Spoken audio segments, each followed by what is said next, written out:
help you today, Clive?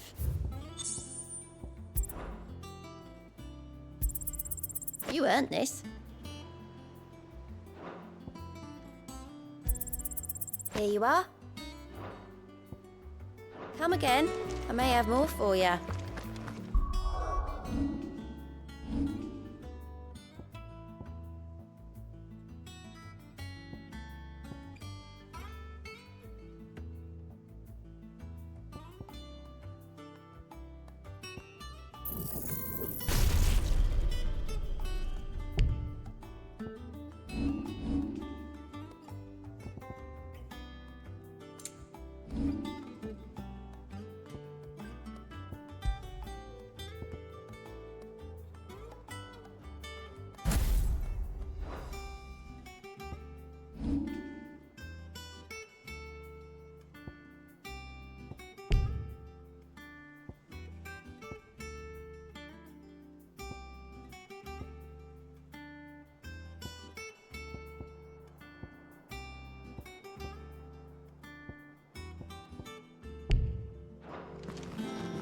We're seeing troops amassing at every morning.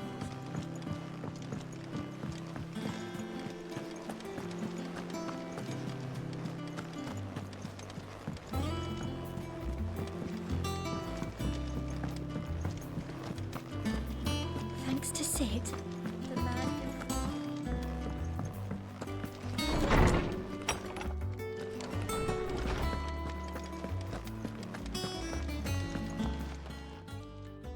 Hippocrates, do you have the moment?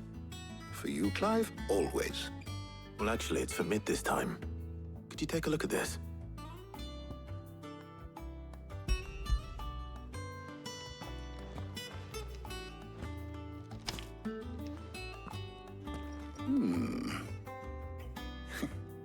Shielding for a mithril engine.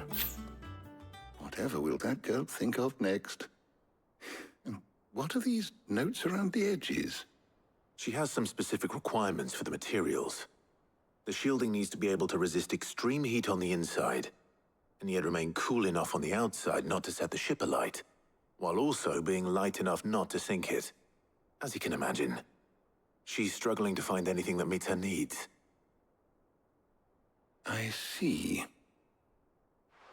I wondered if you might know of a solution, or if you might be able to search the records for one. Perhaps it is not a different material she requires, but a different approach. What do you mean? Consider the lake we have made our home. Its blighted waters eat away far more quickly than fresh water or even brine, at timber and steel alike. And yet, we have made a home here from those very materials nonetheless. We have. But Bardolph must varnish every board twice over to keep it from rotting. And Obelisk complains that without a constant supply of pitch. I see. Early Gregorian histories speak of a preparation known as moon dew. It is said to be able to resist even the most ferocious flames. Before the dragoons tamed the worms and wyverns of the realm, nobles would daub their castle walls with it in order to guard against dragonfire. So if we could recreate it... It might be applied to some material or other in order to provide the protection Mid requires. As to how best to apply it and to what material, perhaps Bardolph and Obelisk might be of assistance. I shall speak to them and see what wisdom they might have to offer. If you would be so kind as to procure the necessary ingredients, I shall discuss the specifics of how it might be most effectively put to use with our two friends. The knowledge of the past may yet prove useful to we of the modern era. Thank you, Hippocrates. And since you're asking others to help you, perhaps I should too.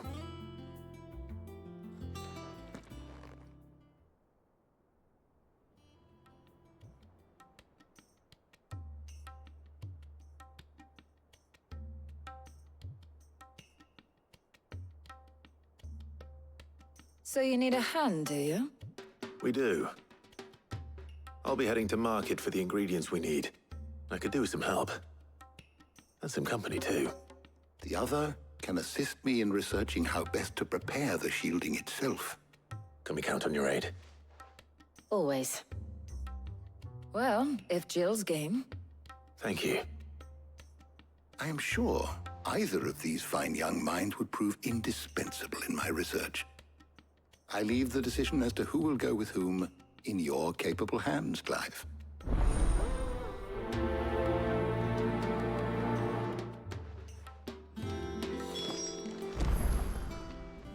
So, Clive, who will accompany you?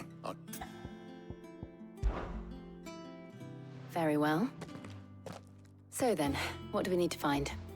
I have taken the liberty of preparing a list. Here. White chocobo eggs.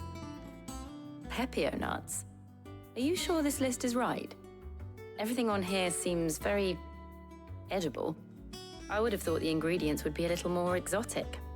Though these items may seem mundane, they have potent effects that are rarely exploited, effects for which they were once highly prized. So much so, in fact, that they were harvested almost to extinction, hence moon dews having fallen from favor. Now, of course, they can be obtained with ease. You should be able to find everything you need at the market in Northreach. Is that so? I've been meaning to visit Northreach anyway. I'll set out now. Join me there when you're ready. I will. Until then. You two enjoy yourselves. You too, Talia.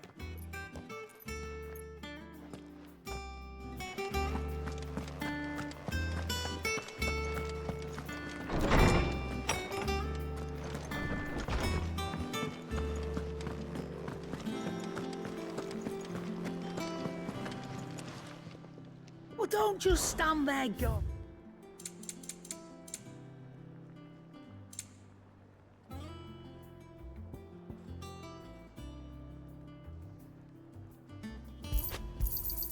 It'd better all be here. You're rubbing me blind, you know.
us unawares, Tim.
slow. Nice try.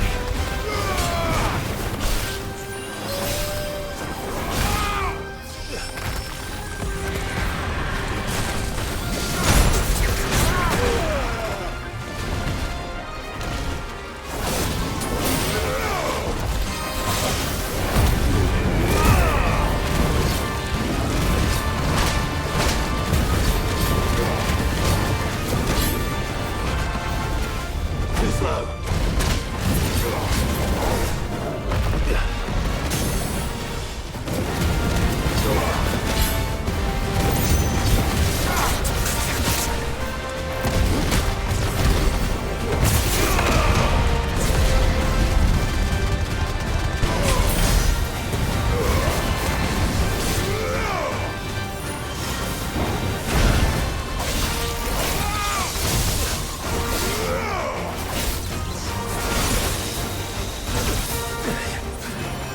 That's better.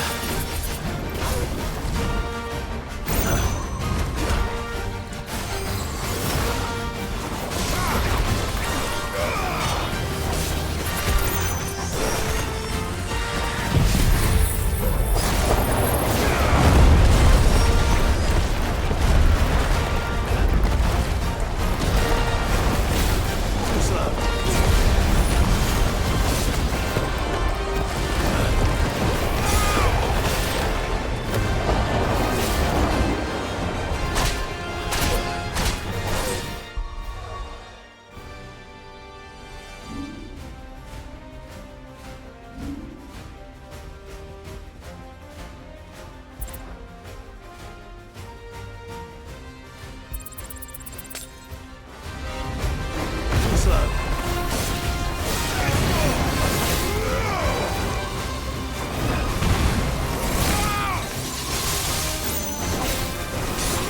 Nice try.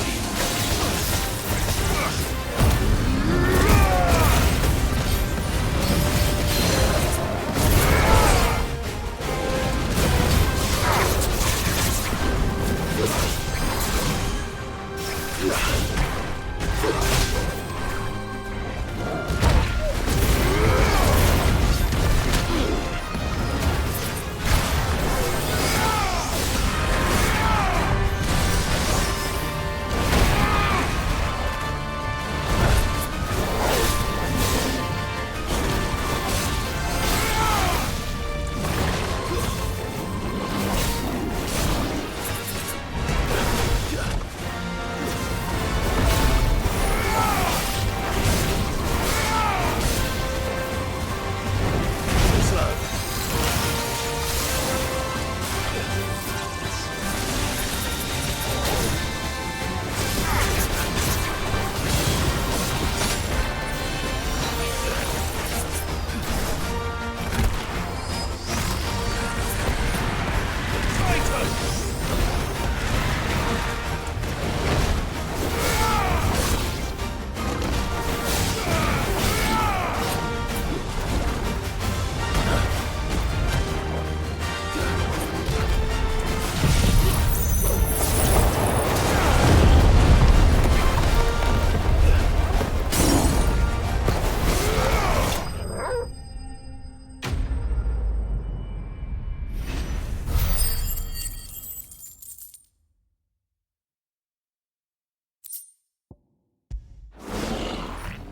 Well, it's dead now. Whatever it was.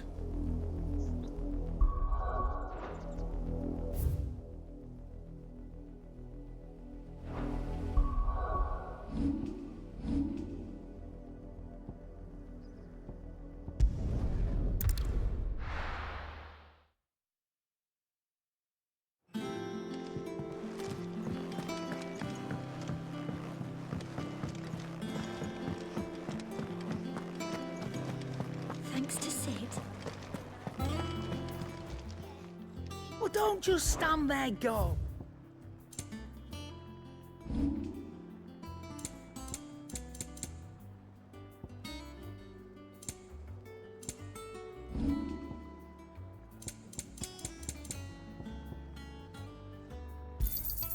You'll not find a better price than that. You're rubbing me blind, you know.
Good girl.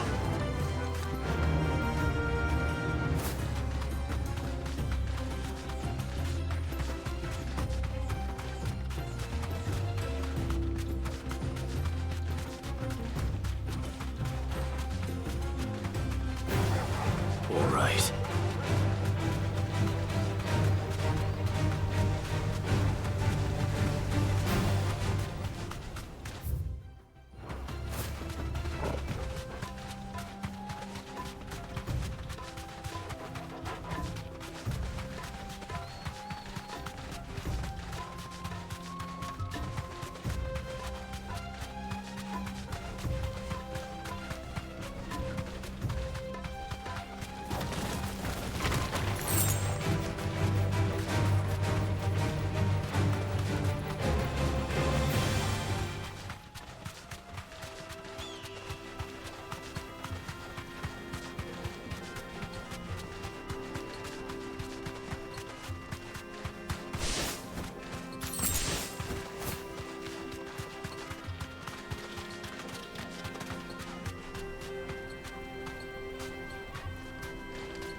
Be safe.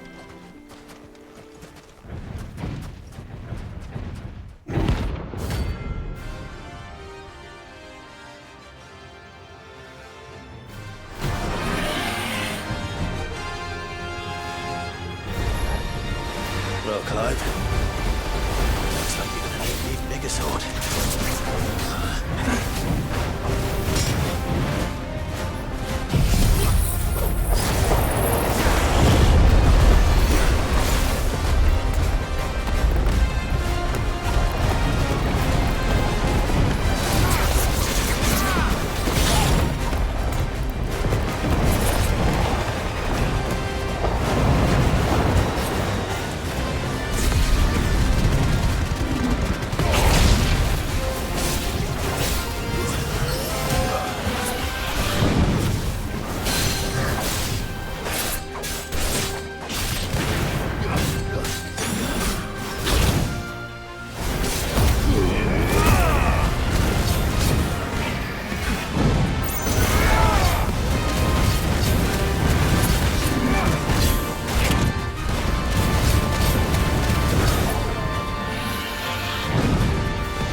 Is it business or pleasure? Coin purse weighing you down?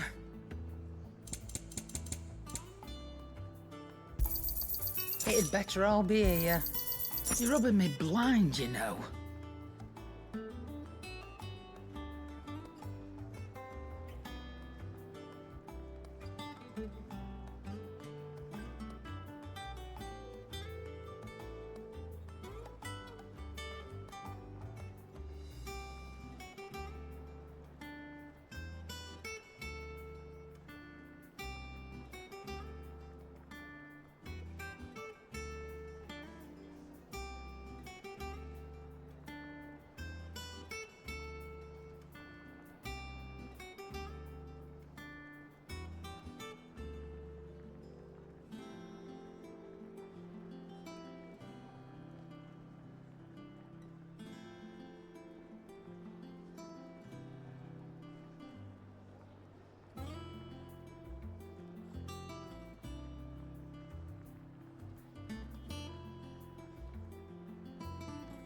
Finished, are you?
Take a sniff, good Now, sir. Dusan, I know you're... Oh, where did all the men of the rock go? Lights and pods!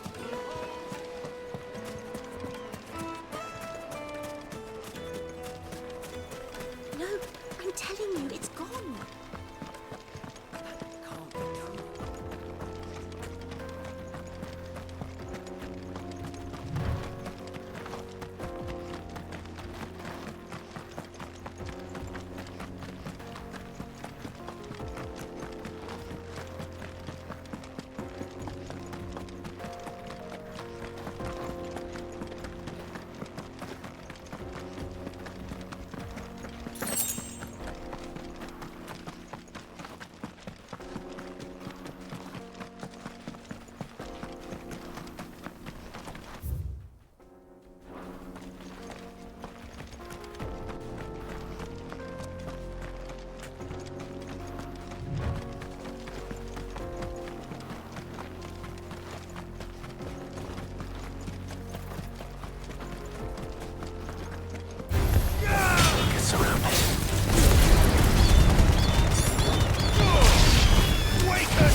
Peace at last.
Let's go.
Time to fight.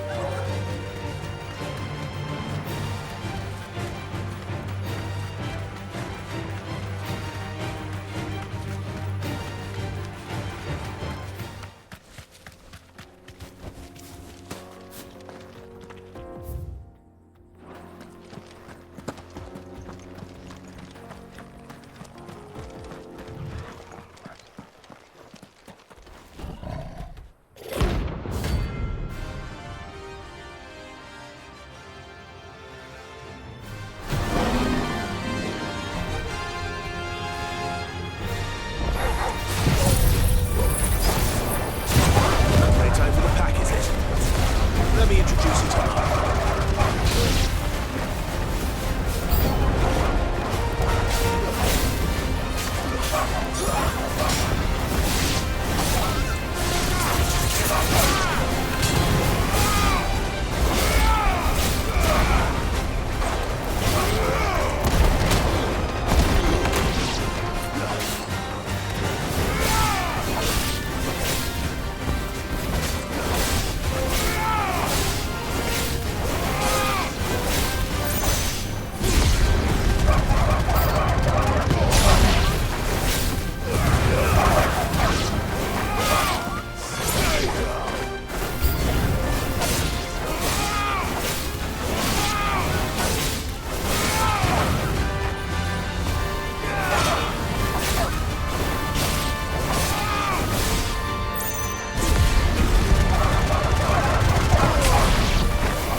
That wasn't too bad, was it, Torgal?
Blade yet lingers, and so do I.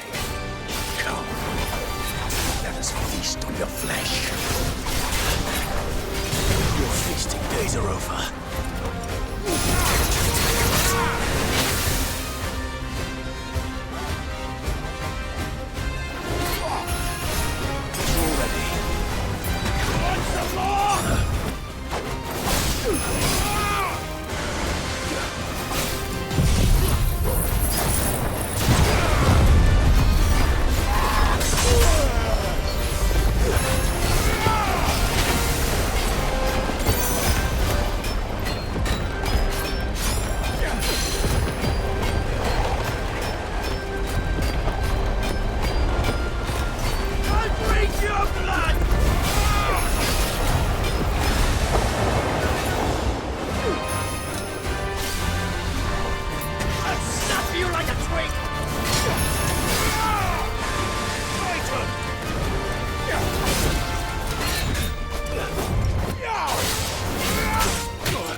Nothing.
Those who kill for sport deserve no better.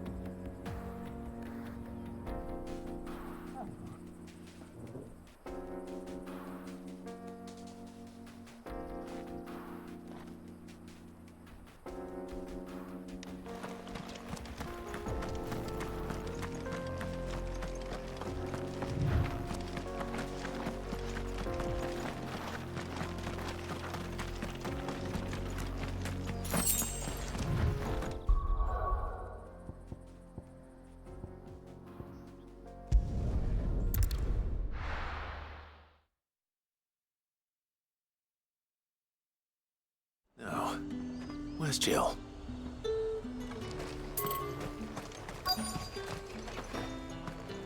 Welcome, welcome.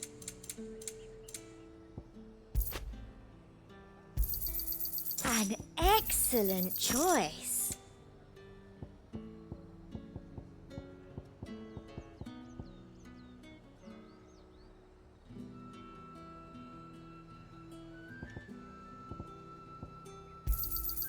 You've a keen eye.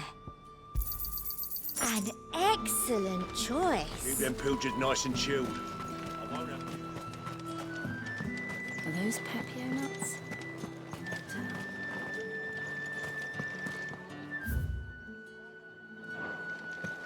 Come! You'll not find a bruised pippin in the bushel. Fresh cuts!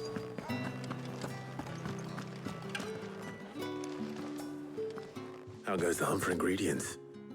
I've only just started. I'm sure everything we need is somewhere amongst all these stalls, though. Why don't we split up and see? We'll take a couple of ingredients each. All right. What am I looking for? How about you look for the Pepio nuts and some garlic? I'll find the other things we need. We can meet by the gate when we're finished.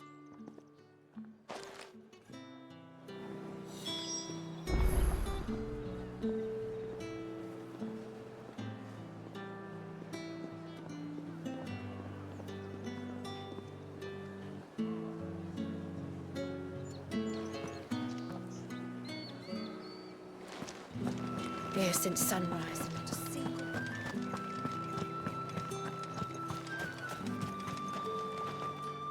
You haven't much, but you're free to look. Ah, yes. All anyone ever wants anymore is a water crate. How am I supposed to make this talk? What do you want? Ain't? That's everything. Let's see how Jill's getting on.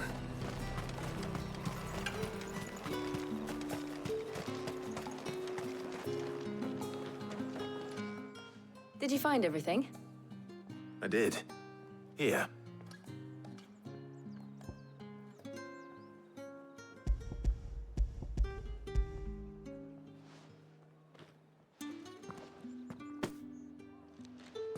Garlic and Pepio nuts. Perfect. Now, all that remains is for Harpocrates to somehow turn all this into what Mid needs to keep her engine cool.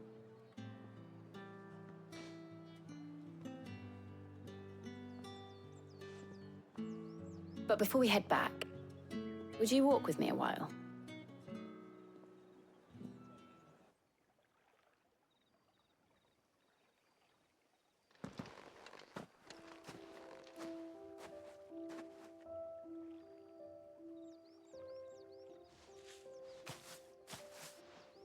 Thank you for asking me to help you today. It makes a nice change. It does. It's good to get away from all the battle and bloodshed for once. Just being here reminds me of when we were children. Do you remember? Walking down Market Street in Rosalith, taking in the sights and smells. How could I forget? What with Torgal's antics. Remember how his nose would prick up at the scent of sausages? He'd go racing away and we'd have to go running after him. We wouldn't catch you now, would we, boy? Was there anything you wanted to buy for yourself while we're here? There was, yes. Well, sort of. Molly in the kitchen's told me about a place that sells particularly good pies. Thought you might like to share one with me. I would. Thank you. And I saw some bread.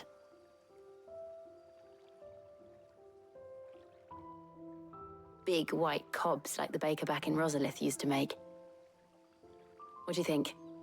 I thought we might get some soup to dip it in. But then I tried a slice of the butcher's dry-cured ham and it was just, oh. You all right? Sorry. It's just, you're right. I really do feel like a child again being here with you.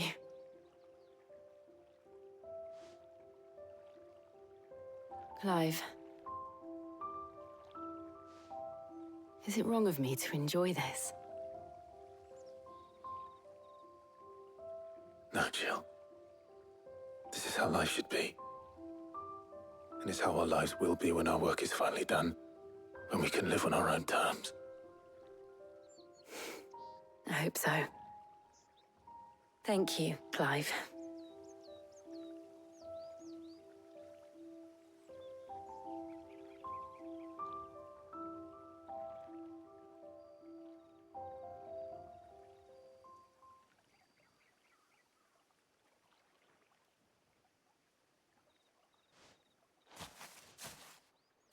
Well, I suppose we better be getting back.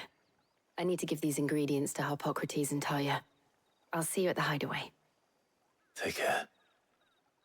I will. You too.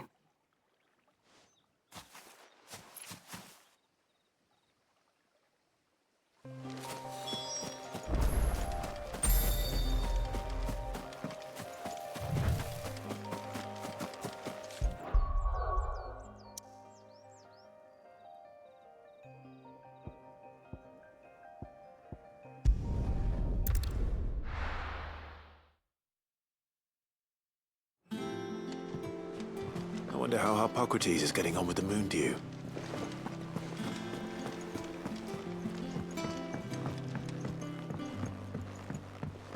We're seeing troops amassing at every point.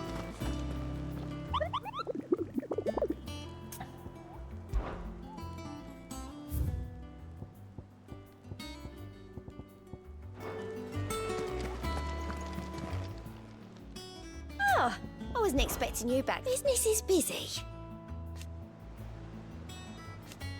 Still.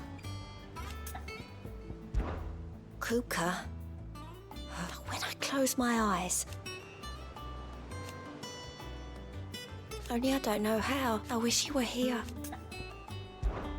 Here's everything we've received and everything promised.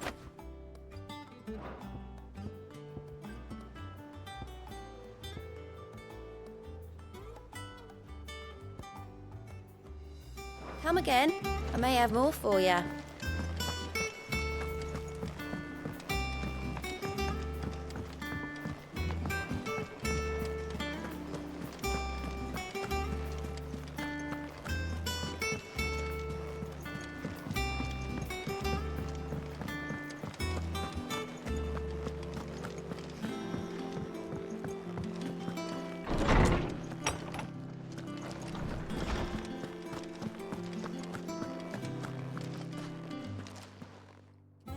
How's work on the shielding progressing, Harpocrates? Well, very well indeed. And thanks in no small part to your kind assistance. I was just explaining to Talia how we might best go about preparing the moon dew. And now that we have all the ingredients, we may begin. You can count on me. I've mixed more than a few mysterious concoctions in my time. I'm sure you have. What about the shielding itself?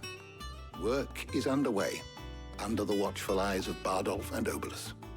Apparently, it'll be ready soon. Thank you. All of you. Right then.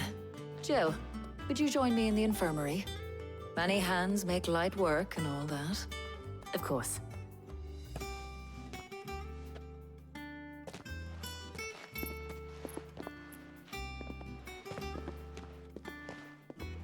Oh, and Clive, thank you. It was nice just being with you.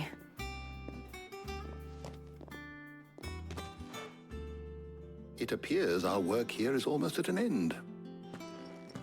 A shame. I was enjoying playing the man of action for once.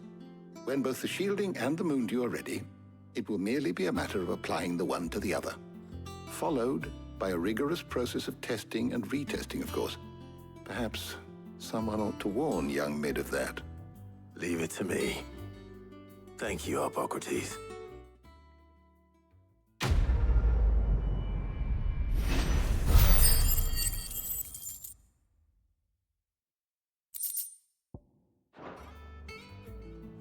Well, I better go and give Mid the good news then.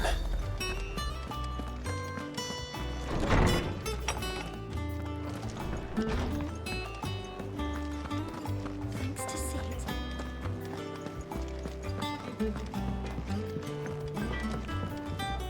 Clive.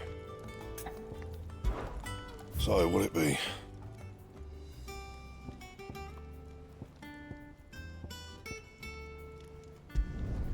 Not bad, if I do say so myself.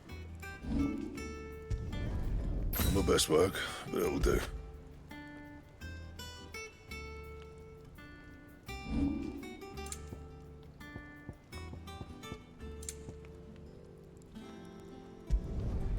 Not bad, if I do say so myself.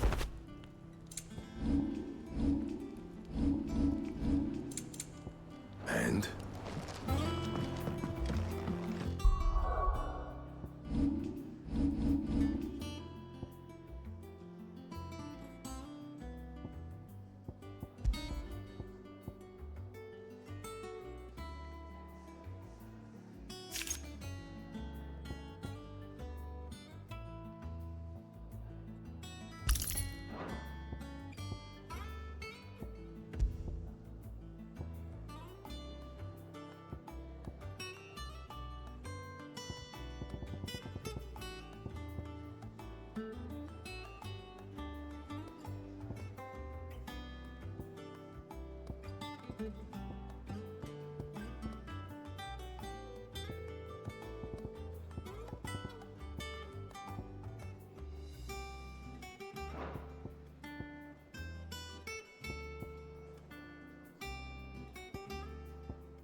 He cracked the crystal too? You're joking. It's no joke. Drake's fang is gone.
Here for another of my lectures?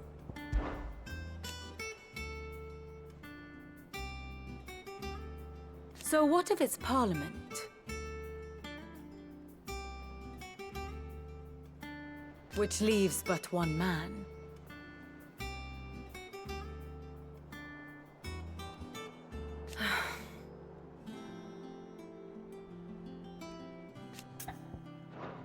Then I bid you good day.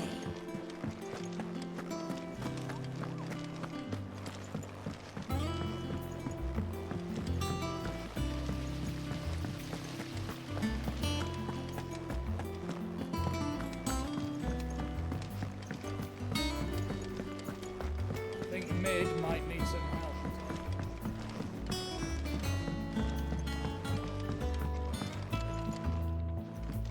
Sorry to keep you waiting, Mid. But you'll be pleased to know that work on the shielding is underway. You found something for it? In a manner of speaking, Hippocrates knew of a substance that's highly resistant to heat, a coating that should provide the protection you need. He's supervising the construction and testing of the shielding as we speak. Brilliant! I knew you wouldn't let me down. Don't thank me. I'm just the errand boy. Right then, better start working out how to bolt all these bits together. To the Black Hammer!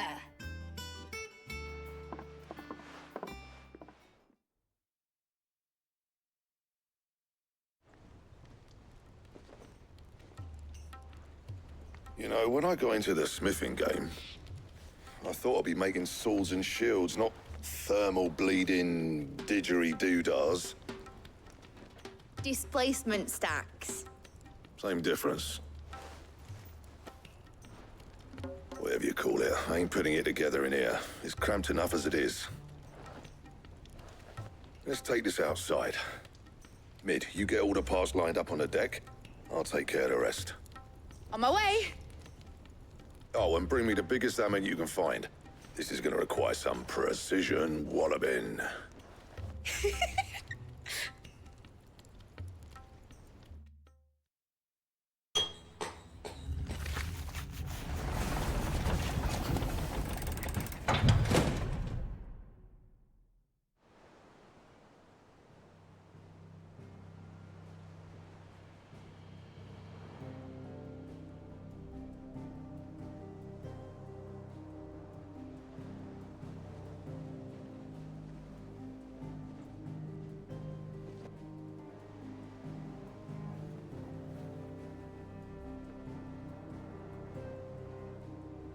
It's finished! It's finally finished! Thank fuck for that. I'll be feeling my hammer arm for weeks. Thank you, Clive, Blackthorn, everyone. That's one down and just 3 more to go. I'm sorry. Oh, didn't I tell you? The Enterprise has 4 mithril engines, and we'll be needing a displacement stack for each. You don't mean... Don't worry. Now they've got a finished one to work off. My gang in Canva can build the rest. Good luck to them, I say. Right, I'm off to get a sling for this elbow. Any other work comes in, keep it to yourselves, eh?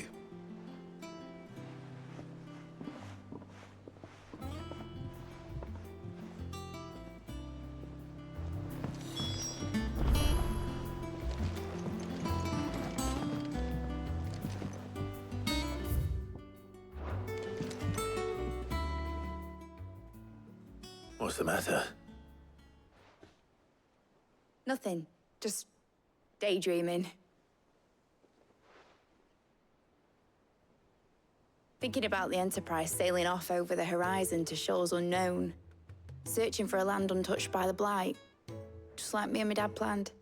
So if the worst came to the worst and every scrap of soil in the Twins turned black, we might still have a chance. That's what she was meant to be. You see, one last chance just in case we needed it. But now she's so close to being finished, I've realized I don't want it to be that. I don't want it to be just a lifeboat for us to cling to if things get desperate. I want people to sail aboard her by choice, not from the lack of it. In a world where we're not just trying to survive, but where we can actually live. I'm working on that. And I'll do everything I can to get you what you want. Don't you always? All right. My mind's made up. As soon as the Enterprise is fit to sail, I'm putting her under your command. Sod our plans, I'm trusting in yours. Are you sure about this? Something tells me it's what my dad would have wanted. He'd be proud of you. You were gonna visit his grave, weren't you? I was. And you can come too now that your little project is finished. Right. There's just one thing I need to finish up first. Won't be a mo. All right. I'll let Otto know you're coming. Meet us in the mess when you're ready. Aye, aye, Captain.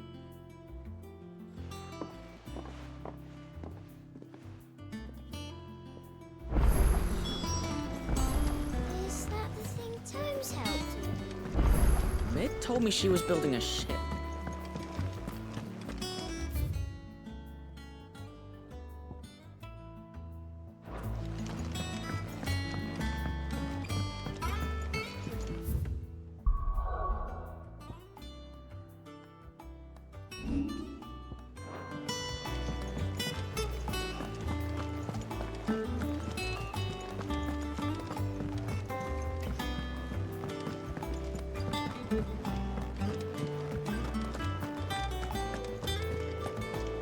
He cracked the crystal too?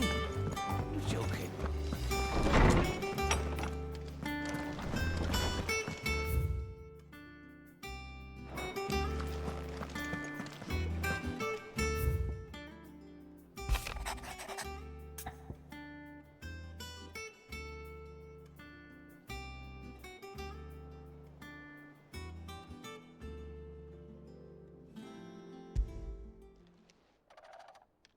Hopefully it's nothing. But I should speak to Blackthorn just in case.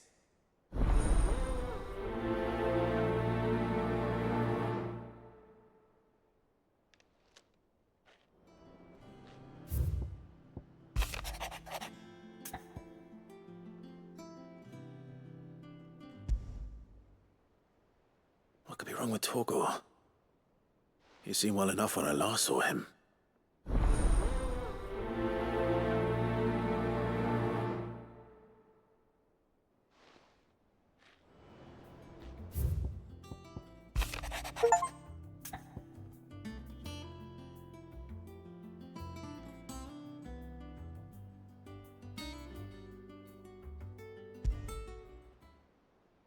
Trouble with the ledgers. Shouldn't he be asking Otto for help?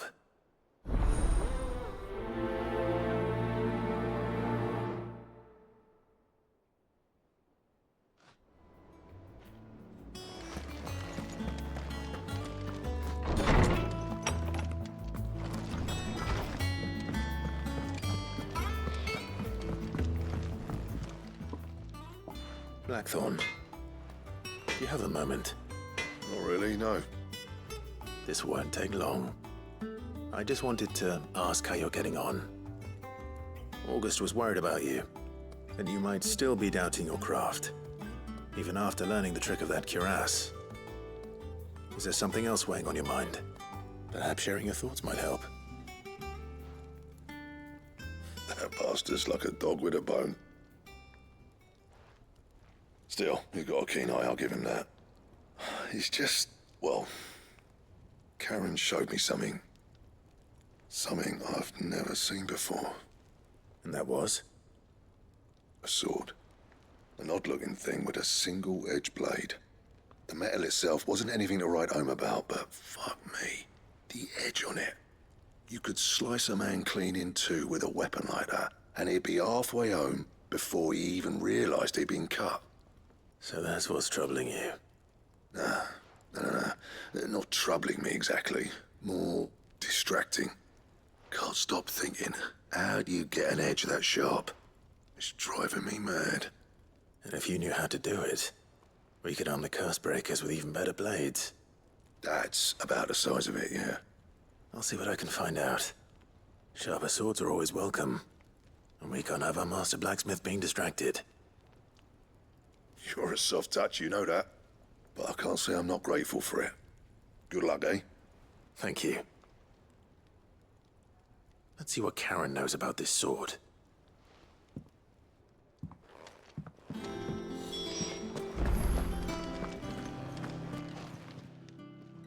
I got your note.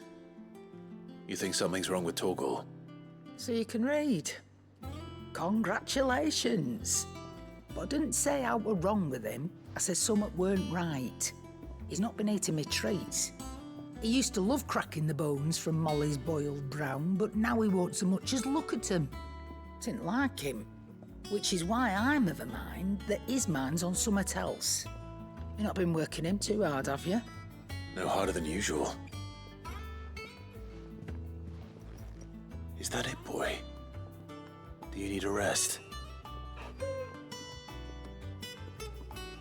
What was it you said he was? A frost wolf? That's what the lawsman seems to think. Then maybe this all has something to do with whatever it is that's woken inside him. I suppose things have been different since Rosalith. Perhaps Hippocrates knows something. Instead of everything, you mean? Perhaps.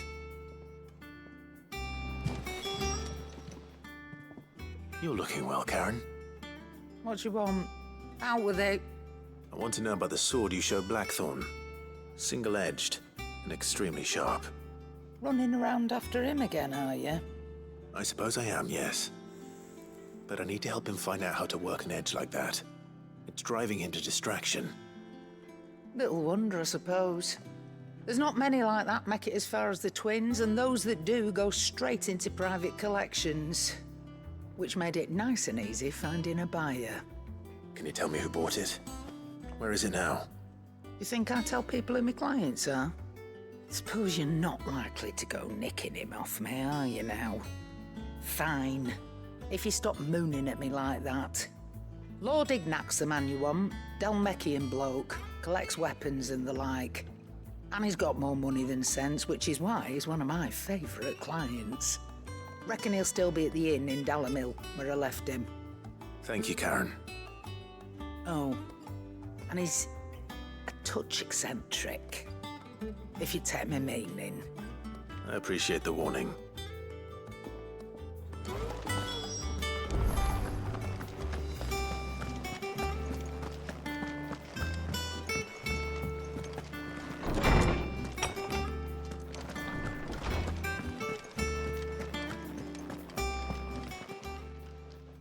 Lawsman, I need to ask you about Torgal. Something's not right with him. He isn't ill, is he? I don't think so. But according to Lady Karen, he seems to have lost his appetite, which is certainly a new development. She says he's hardly been touching his bones of late, and she believes it may have something to do with what happened at Rosalith Castle. I rather think she might be right, though not about his appetite. All canids are instinctively inclined to crack open bones for the rich marrow that resides within, and I see no reason why a frostwolf should be any different. Accordingly, I suspect it is not a lack of appetite that afflicts Torgal, but a surfeit of it. If we assume that his newfound magics require additional nourishment to sustain, it may well be that the bones Lady Karen is accustomed to providing are no longer sufficient. Frostwolves, after all, habitually prey upon far larger animals, whose bones may yield altogether different nutrients. As to where one might find a suitable substitute, some antelopes that graze the meadows of eastern Rosaria have been known to grow to a size more than double that of their lesser cousins. I don't recall ever seeing any that large. And little wonder. The oldest and largest such creatures rarely leave the safety of the highlands for fear of predators. The last elder antelope sighting I recall hearing about took place near Cressida, and that was long before the village was abandoned. Even so, it seems like a good place to start. Good hunting, Clive.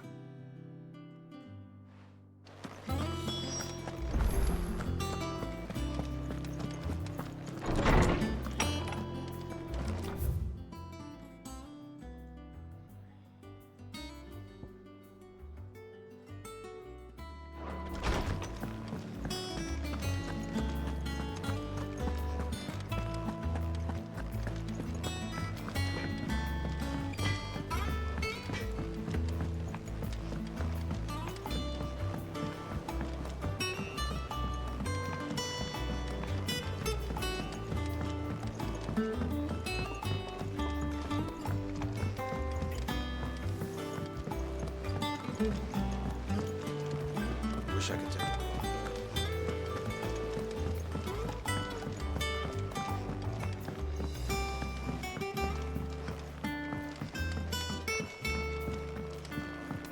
Well, that's it then. I'm here. Sid, reckon you might be just the man to help me out of a bit of bother, if you've a mind to. Let's hear it.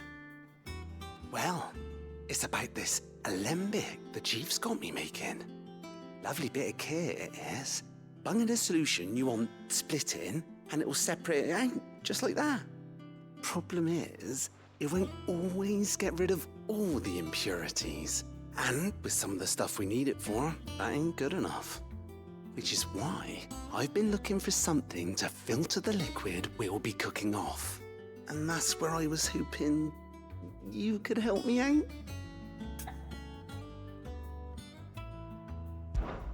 I imagine Ty could get some use out of this alembic too.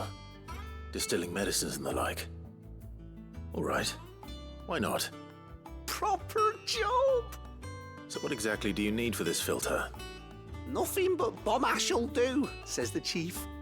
Gave me a sample she'd obtained from the university stores. Couldn't believe my eyes. You pour the blackest blight water through it, and it comes out clear as a mountain stream. So, I did a bit of reading about where I might be able to get hold of some.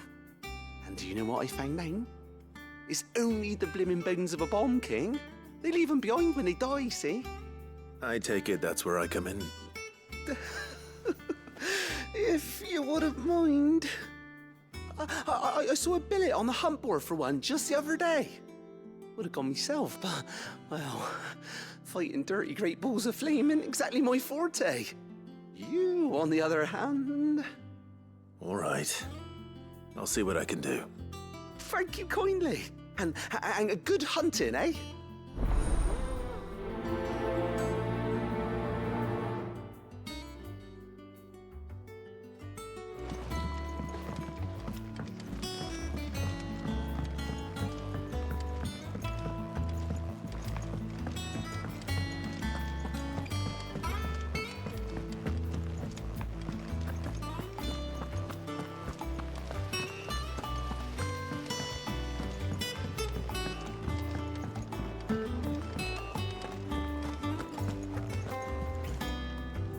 Clive, did you get my letter?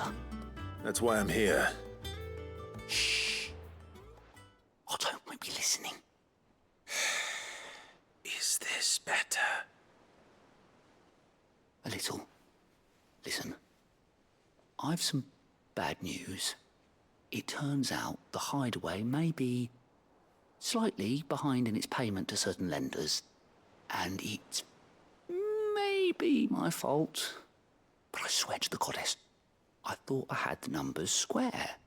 Sadly, that square turned out to be more of a circle. Zero, you might say. I can straighten it out, I swear, but it's gonna take some time, and I'm gonna need help keeping it from Otto. Bit late for that, I'd say. There you are! What a surprise! So let me get this straight. You forget to pay our lenders what they're due, and instead of coming straight to me, you get Clive to come to you. And I hope he'll dig you out of the hole you've dug for yourself. Clive, the man in charge of the place you've been cheerfully trying to bankrupt. And you thought this was a cunning plan. Why? Well, who needs paying? Oh, just Martha. And the dame. And, well, Lady Karen. But only 500 talents. We owe 3 of our most trusted friends 5 million gil. Each. 5 million each. They lent us the bulk of the money we used to rebuild the hideaway, you see, and, well, I must have made some sort of oversight. Those ledgers were my responsibility, and it was my decision to entrust them to you. This is my fault. Do we have that much to hand? I can always ask my uncle. No, we don't. And no, you won't. We've lightened Lord Rosfield's purse enough. After the king's ransom we had off him, he deserves better than to see our begging bowl. Besides, we'll need to learn to stand on our own if we're gonna make this work. All right. But that doesn't mean you have to shoulder the burden yourself. Is there anything I can do to help? There might be. How'd you fancy taking these to Martha and the dame? Rocks. Rocks, he says. Worth 1,000 talents apiece, these are. A little something Sid and I set aside for when times got lean. And I reckon 15 million in overdue debt probably qualifies. I just hope our associates' eyes are a bit more discerning than yours. I'm sure there will be. Should be me making the rounds, really. But you know how it is with this place. Orders to bark, arses to wipe, and all that. I know. Which is why I don't mind going in your place. Go. Do you know why I only gave Master Clive here 2 star rubies? Because you'd rather Lady Karen killed me. Because I'd rather Lady Karen killed you. Yes. Well, I suppose this is goodbye then. Don't worry. I'm sure Karen will understand. Really? Do you think so? No, I don't.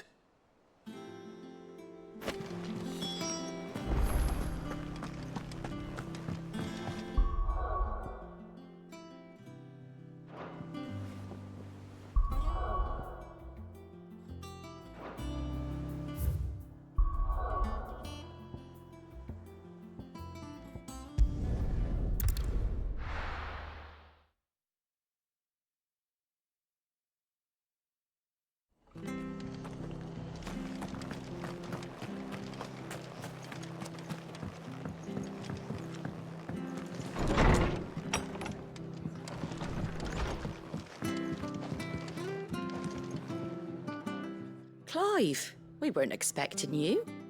I wasn't expecting to be here, but it seems we still owe you a considerable amount of coin for your help with our rebuilding efforts. And though I doubt it's what you were expecting, we were hoping you'd take this as payment.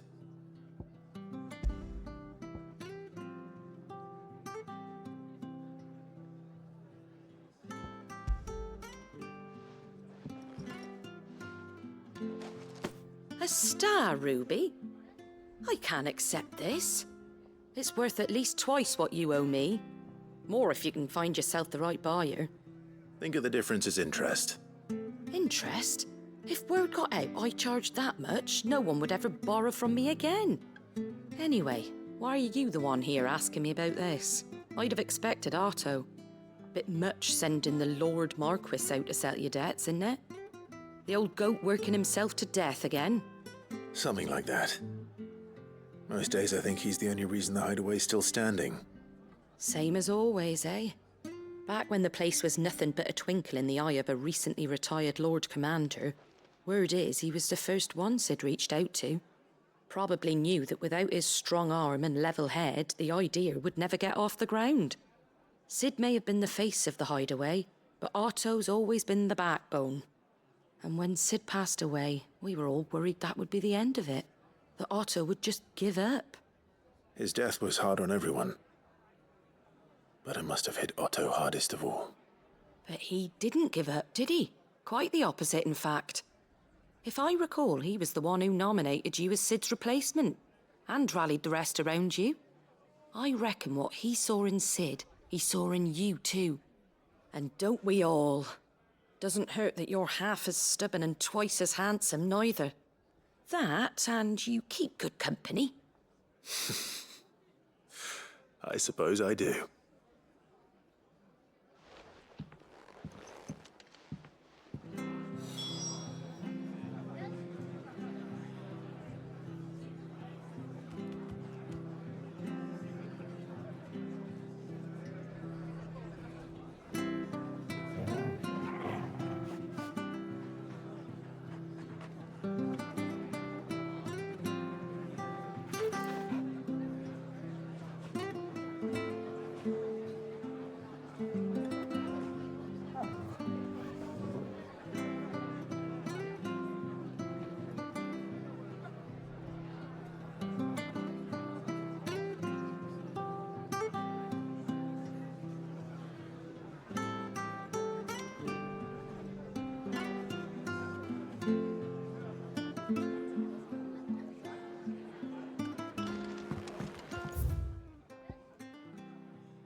certainly quiet.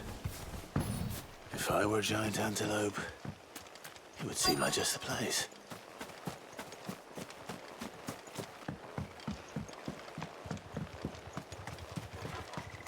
I doubt we'll find one bigger than that. You hungry, Torgal?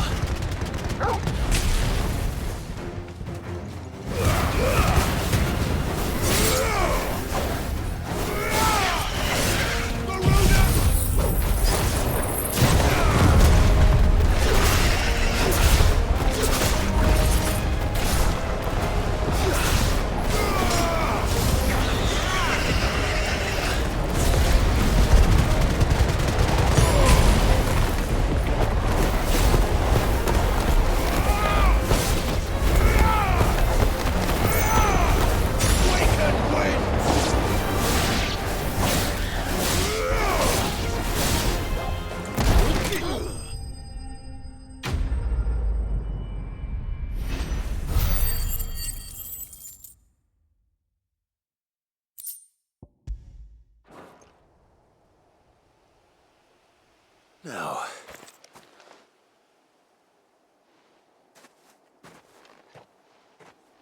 will it be enough, I wonder?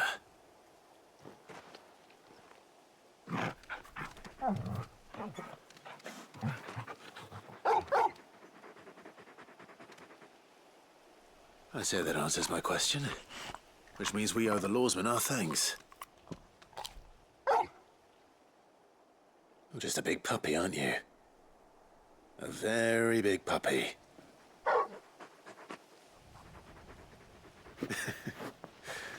You do know you can take that with you, Torgal. Lady Karen will be relieved to hear you've got your appetite back. Come on, boy.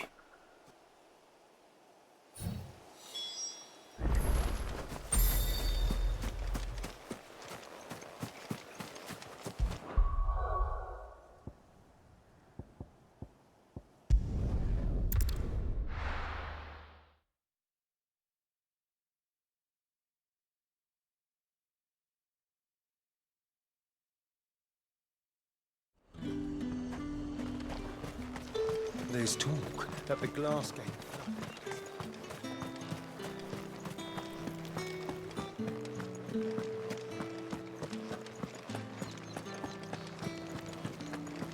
Did you hear? The gates to heaven. I want to see you again. It's all right. What am I going to do without Sweetwater and Oil Tank? Stop. Milady, I come bearing gifts. Gifts? Whatever is the occasion.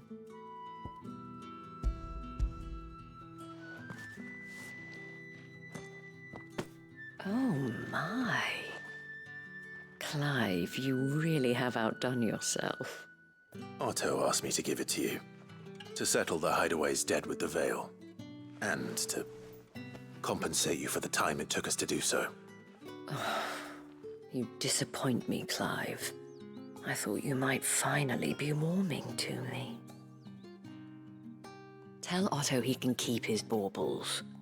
I tried to tell him as much the first time around. The man owes me nothing, nor does the Hideaway.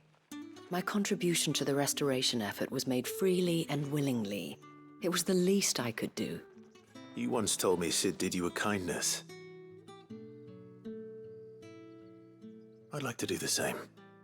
Please, accept it. For my sake. And for Otto's. For all of us. For all you've done. It is rather fetching, isn't it? Very well. Otto is lucky to have you, Clive. I doubt anything could ever replace his son. But you and the others at the Hideaway are the closest thing he has to family. Otto had a son. Long ago, yes. Sid told me Otto lost him when he was just a boy, and blamed himself for not being able to stop it. I don't know how it happened, whether there was anything he could have done, but it was clear that it weighed heavily on him. I didn't know. How could you have? I doubt anyone did. Besides Sid, I've never met a man more keen to bear his sorrows in stoic silence. An ill habit, given that both have always been surrounded by friends desperate to help them. I'm beginning to see that.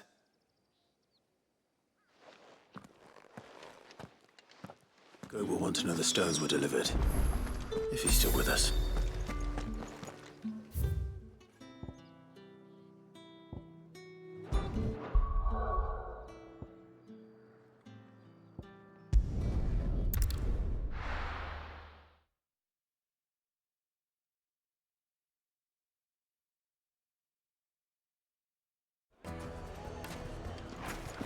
People take notice of wealthy men. Shouldn't be too hard to track down Karen's collector. The St. Drake's Fang is gone. The whole Mother Crystal gone. What are we gonna do?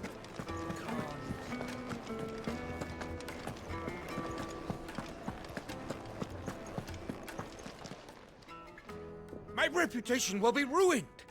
Ruined! Calm yourself, Lord Ignac, I beg of you, before you do yourself a mischief.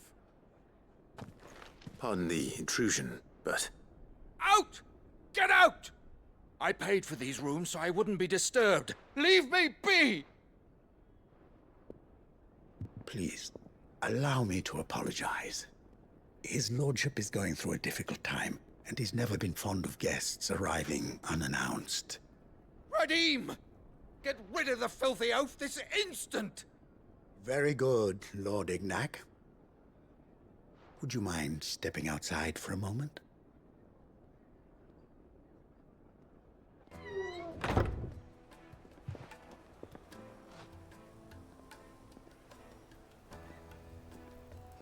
I'm sorry if I've caused you any trouble. That? Oh, no. That's just how his lordship is. Though the morning's events have left him somewhat fractious. He has been dispossessed of his luggage, you see. The thieves also made away with a considerable amount of coin. Coin the innkeeper will soon be keen to collect. I don't suppose a certain blade was among the stolen items. A single-edged sword. It was purchased from a merchant friend of mine. Ah, you know Lady Karen. Yes, I'm afraid it was. Then I'll retrieve Lord Ignac's luggage. But I have one condition. You have but to state it. You are welcome to anything that is within my power to grant. I want an audience with Lord Ignac. A few minutes should be enough. Then I'll be on my way. A condition I would be a fool to refuse. Of course, you shall have your audience. I don't suppose you saw where the thieves went. I did not, no. Though some discreet inquiries made on his lordship's behalf mean that I know where you might find them. The bandit's bed. Every ill-gotten coin in Dalamel is said to pass through that disreputable corner of the Valcroy. And that's where I'm heading. I shall speak to Lord Ignac in your absence, and arrange for an audience upon your triumphant return. That will be very kind of you. Farewell, and best of luck.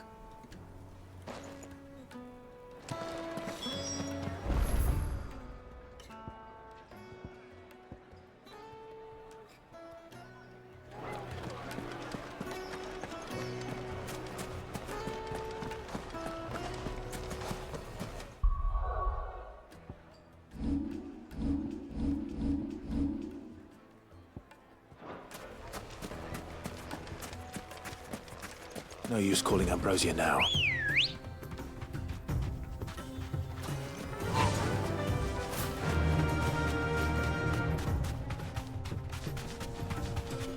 Whoa.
company!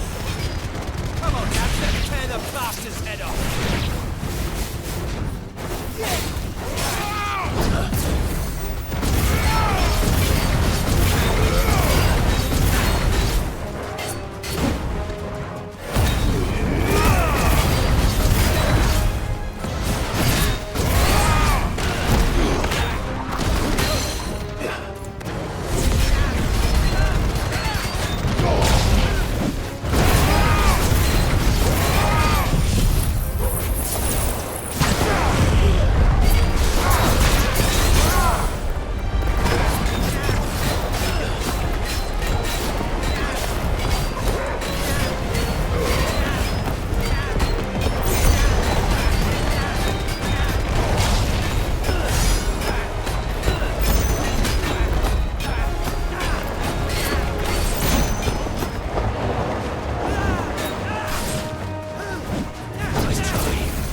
This must be Ignac's luggage.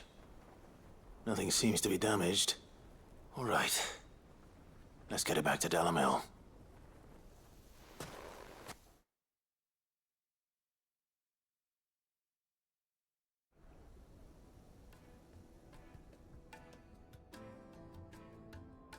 I hear I have you to thank for the return of my effects. What shall I call you, my good man? Wyvern. Glad to make your acquaintance. A formidable name indeed. Well, Wyvern, I appear to be in your debt. Redeem here tells me you wished for an audience. Is that all? A few moments of your time should suffice, yes. You're a peculiar fellow, Wyvern. All right, speak. Master Wyvern was wondering if you could tell him about a certain single-edged sword you recently acquired. Oh, a true work of art, that one. Karen drove me hard on the price, but I would have sold her Radim here to get my hands on that sword. It was made in the Outer Isles, far beyond the Twins, and is used exclusively by the practitioners of a unique school of swordsmanship. They believe no combat should ever exceed a single strike, and hone their blades to such perfection that none ever does. Each sword is made for that one perfect stroke, and for that stroke only. They crack upon a second blow. There's a brutal sort of beauty to it, really. But how do they hone such an edge? Fine question. Why, they use a whetstone, of course. Whetstones, rather. A whole array of them, ranging from the coarse to the fine. 10,000 licks with the sharpening stone, then 10,000 more. But it is the final stone which lends the blade its legendary sharpness. A mineral quite foreign to this great realm of ours. And that is the key. The secret ingredient. Wyvern, it occurs to me that my little lecture is hardly equal to services rendered. Take this, together with my regards. The very stone of which I spoke, far rarer among collectors than even the blade itself, and a far more fitting payment. Thank you. Pardon the intrusion, my lordship. However, it is long past time we prepared ourselves to depart. So it is. I am locked in bitter competition with a rival collector of curiosities. I am one step ahead of the unscrupulous scoundrel, but he is hard at my heels. And there are many other collectors out there. Too many to count, but only one do I consider my nemesis. Lord Byron Rosfield.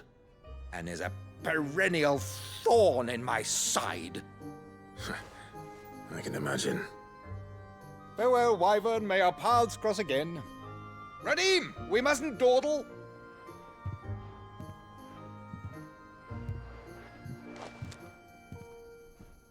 I think his lordship is rather taken with you, Master Wyvern. Thank you again for your assistance. Coming, my lordship. I'll be right there.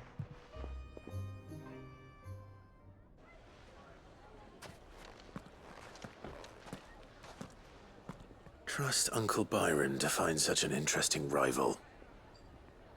Now, let's see what Blackthorn makes of this whetstone, shall we?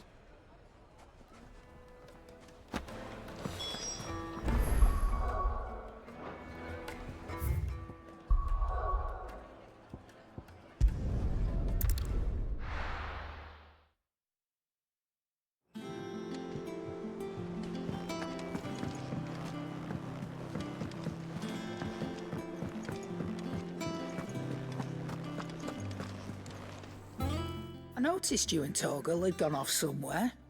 Take him for a walk, did you? You could say that.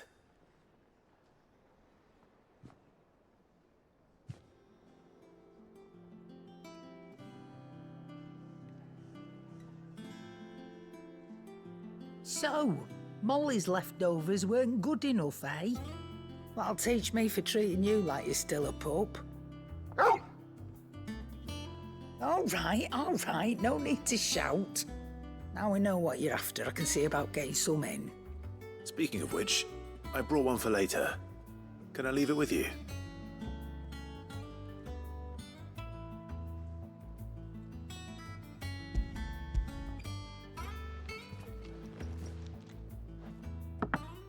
You can, aye. I'm nice like that. In return, you can thank Tomes for me. The bloody know-it-all. I was just on my way to see him.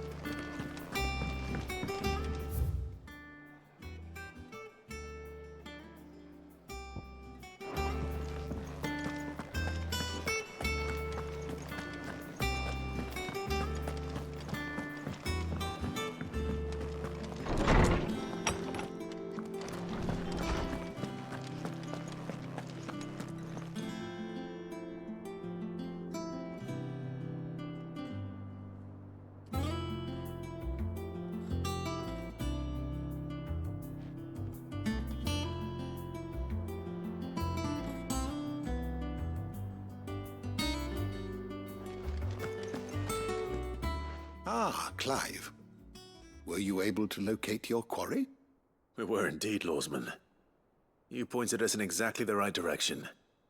And Torgal's been a very happy hound ever since. Very good, very good. Lady Karen sends her thanks, by the way, for your part in solving the mystery. Ah. But that reminds me. After your last visit, I found myself pondering Torgal's talents. Do you recall our conversation concerning Lady Jill's role in Torgal's transformation? About how she somehow woke the power within him. Precisely that. A reasonable conclusion, I thought. But one which raised certain questions in my mind. You see, the Fenrir of legend served Shiva and Shiva alone. And while the powers attributed to him are certainly impressive, the records imply they are somewhat different in nature to those you described Torgal as having used. What are you suggesting?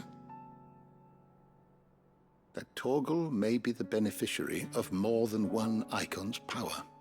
Consider that in addition to Lady Jill, he has served as a loyal companion to you, your brother, and even the late Cid. In short, the icons hitherto near at hand, or should I say at paw, have been diverse and plenty. and that number has only grown as the realm's dominance have fallen to your sword. One can but speculate as to how all of this has affected Torgal. He has seemed more fierce of late. And if I am not mistaken, he will grow fiercer still. We are fortunate indeed to be able to count him amongst our allies and not our adversaries. Oh, he's more than an ally. He's a friend.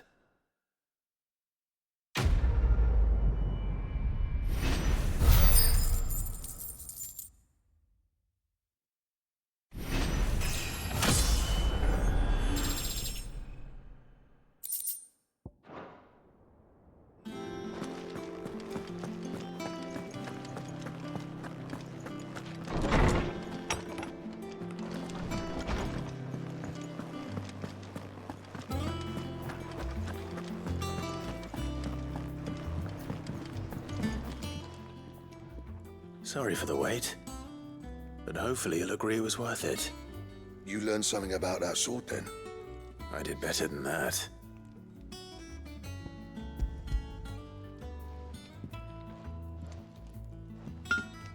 A whetstone? Yes, but not one you'll find anywhere in Valisthea.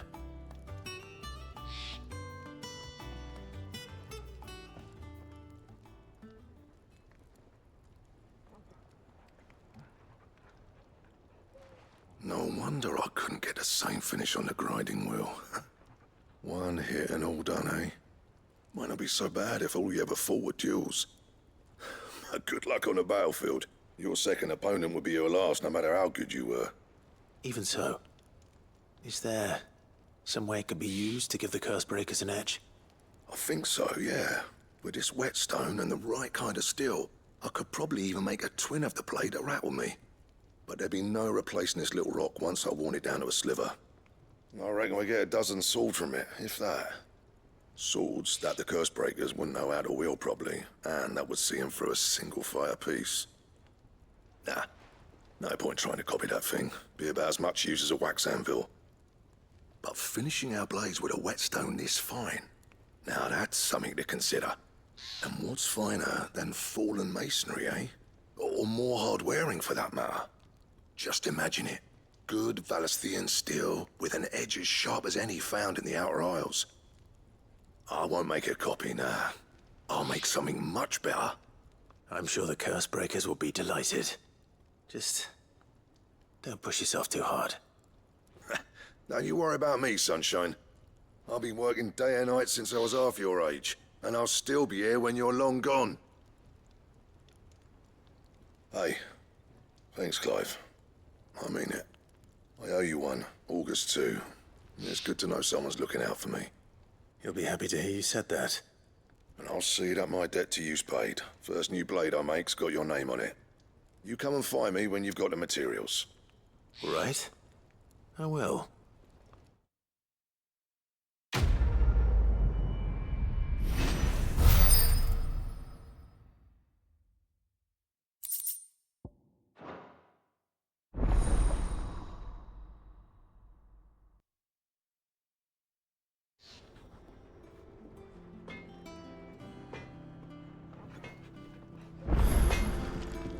Back, are ya? So, what'll it be?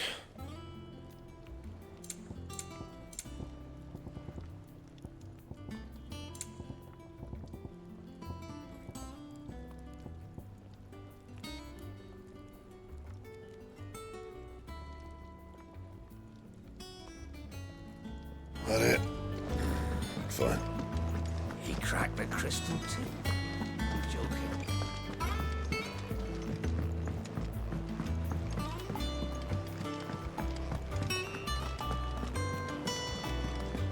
Is that the thing Tomes held? Mid told me she was building a ship.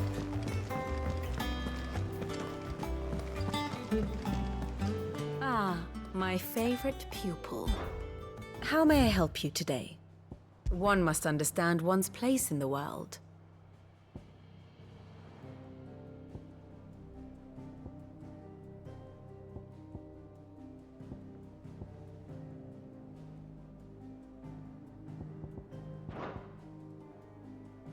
Of course.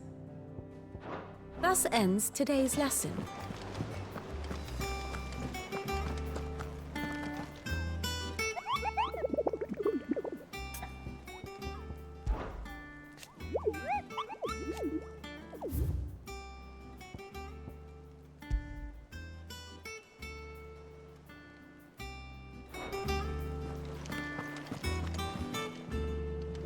Goat.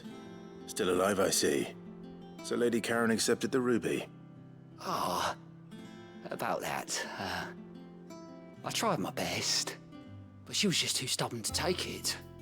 She threw it right back in my face, in fact, and told me I could stick my stupid stone where the sun don't shine. Karen refused payment. I hope it wasn't something I said. I'm sure you were as tactful as ever. Let me see what I can do. Oh, wonderful. I hope you have better luck than I did.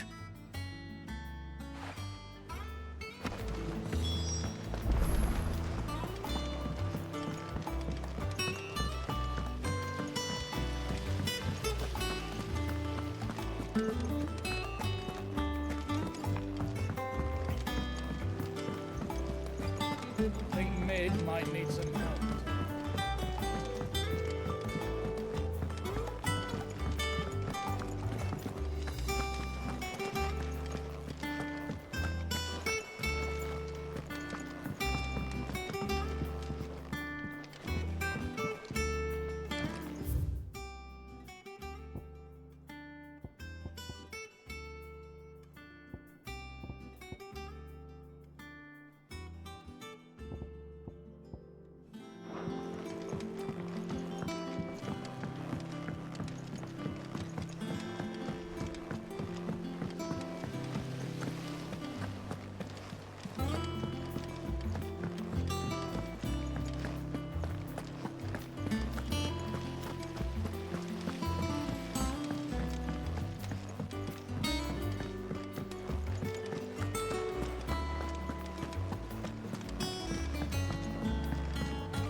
Lady Karen, Goat tells me you weren't happy with our offer.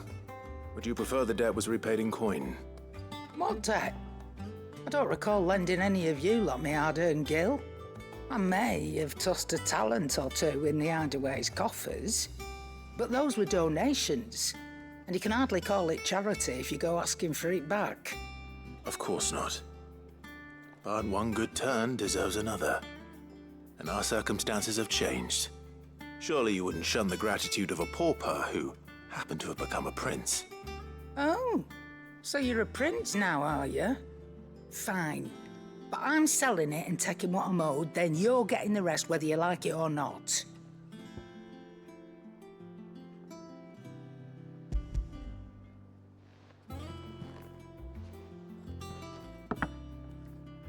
Where'd you even get this? A decent trader might nab 1,000 talents for a star ruby.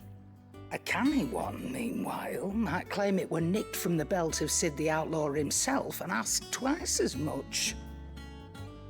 Might be I already have a buyer in mind. Might be you even know her.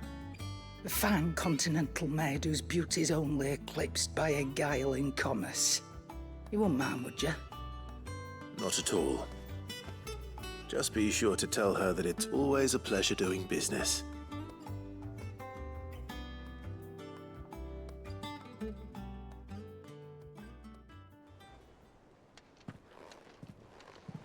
I hear you ended up delivering all 3 stones.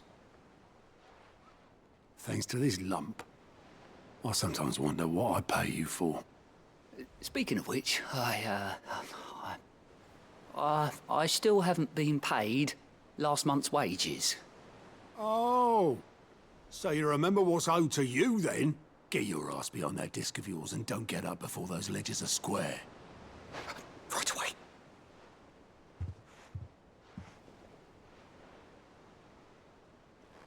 I've seen that before. You have, yeah. Plenty of times. It was the only goblet Sid ever used, either out of habit, or because the filthy sod couldn't be bothered to find a clean one. I knew so little about him. Like most people. Martha and the Dame both seem to have fond memories of him. Huh. I bet they do. How long did you know Sid before he... Before he died? 20 summers, give or take. Back in the day, I was a purser on a trade ship, which is where I met him. He bought passage to... I forget where. And having nothing better to do on the long nights, we set up drinking island rum till the morning bell dragged me back to my duties.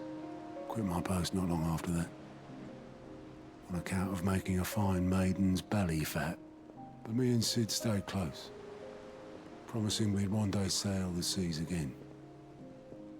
That was before fate stepped in and said she was having none of it. The magic woke inside my son soon after his first name day, and there was no hiding his knack. Couldn't you and your family have... My family were the ones who summoned the constable, wanted the monster taken away. I couldn't turn my back on him, forget what I felt, and I couldn't for the life of me understand how they could. Luckily, Sid was of the same mind as me. It was him who stood beside me when all I wanted was to tear the whole world down. Him who cried for me when I had no tears left of my own. Him who swore he'd do everything he could to stop it from happening again. And he was true to his word, too. Left the Royal Army once and for all. His ranks, his ribbons, gone. Just like that. Threw away everything he had. All to right a wrong that no one else had the courage to face. I knew then I'd follow that man to the ends of the earth.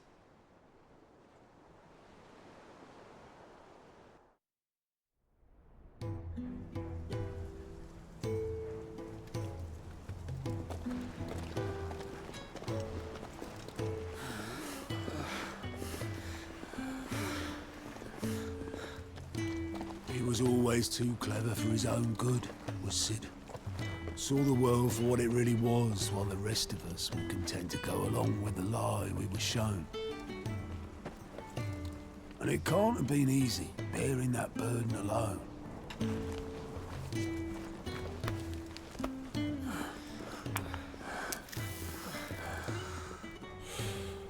But he didn't let it stop him. He never lost faith in what he believed was right. And that gave us faith in him. Faith he'd steer us true. So I swore to myself that I'd always be right behind him, ready to catch the stubborn sod, if ever he should fall.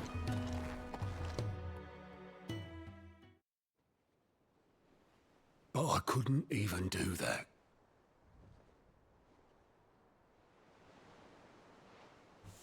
Ignore me. Just the ramblings of a tired old man. Leave that lot. I'll tidy it up in a bit.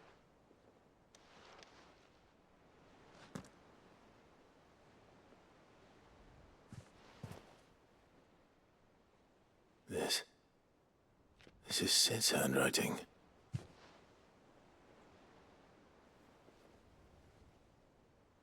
Dear Otto. I may be drunk, but I wanted you to know this place would be fucked without you. Love you, you grumpy old sod.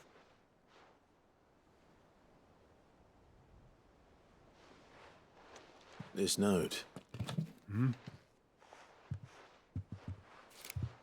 What about it? Sid was right. Without you, we'd all be lost.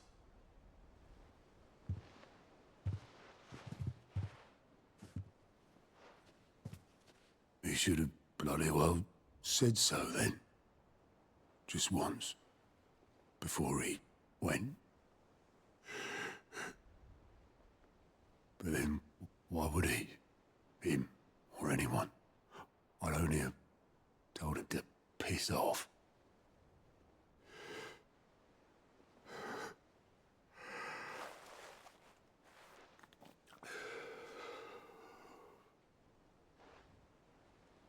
You're wrong, though. Both of you. It was never just me keeping the hideaway afloat. It was all of us. I just shoved people in the right direction. I barely seem to be able to do that anymore.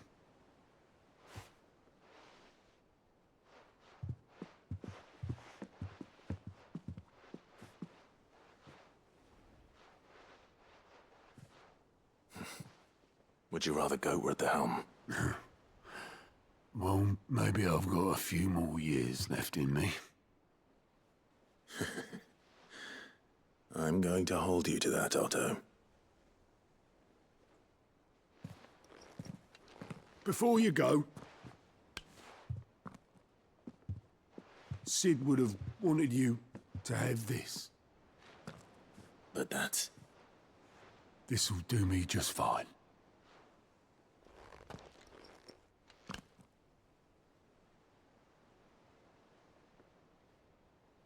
Thanks for the ray of sunshine. I'll see if I can't pay you back.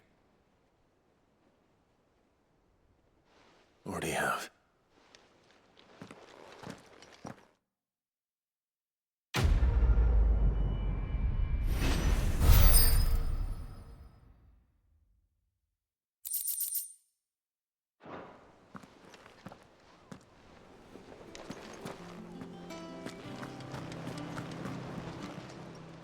How may I help you today, Clive? All in good time, eh? Come again. I may have more for you.